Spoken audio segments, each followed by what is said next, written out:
Welcome to another video tutorial from 2dgameartguru.com.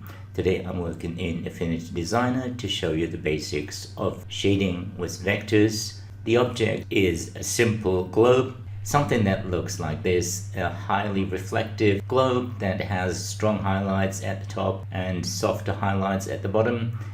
Let's have a look at the different options we have when creating the volume and the shine for a circle.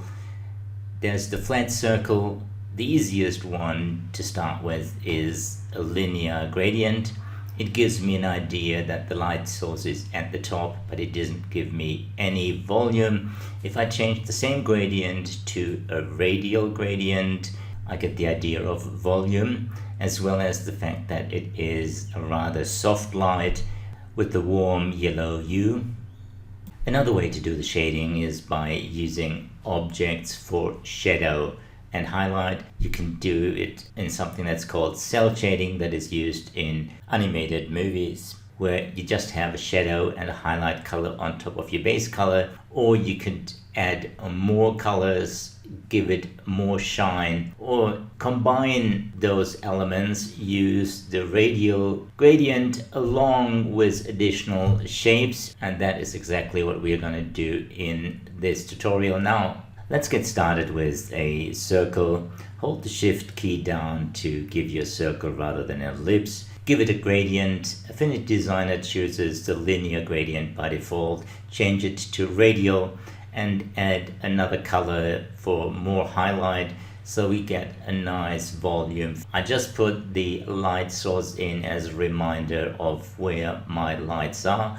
These are elements that will be needed in the finished illustration, but they help me realize where the main light source is, along with additional lights like rim lights or secondary lights that light up your scene. For that rim light, I added another color to the gradient that is a little lighter than the darkest color. Seeing we're creating a highly reflective object, I'm creating another highlight at the top, this time using a line with a tapered stroke and some blur. I set that to overlay rather than normal, that way it mixes the colors below. I'm doing the same with the rim light, except with a thinner stroke, and I'm adding another shorter element at the top to strengthen the top light. I can use similar shapes to create a groove running across the ball.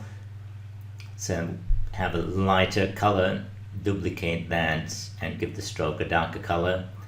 And in this case the darker color would be on the left, seeing the main light source is coming from the top left.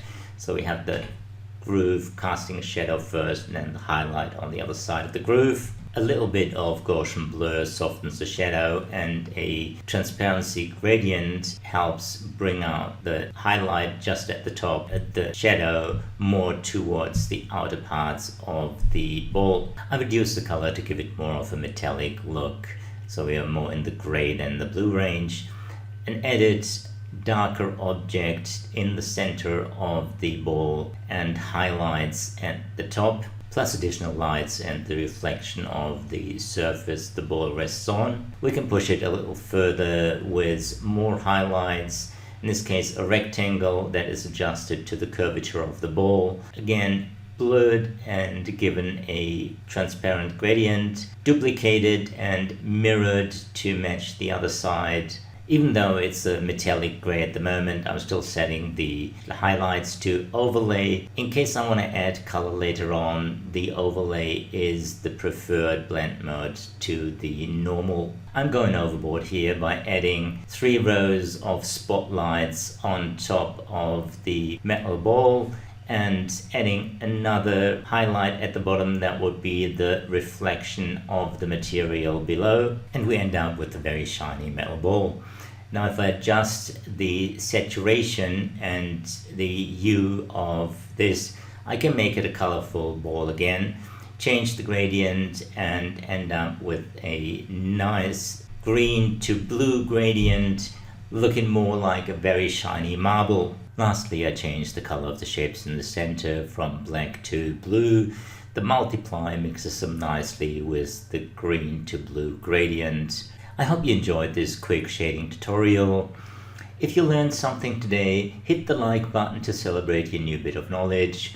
To help you remember even better, subscribe to the channel, check out my website, leave a comment below to let me know what you would like to see on this channel, and I'll see you again soon.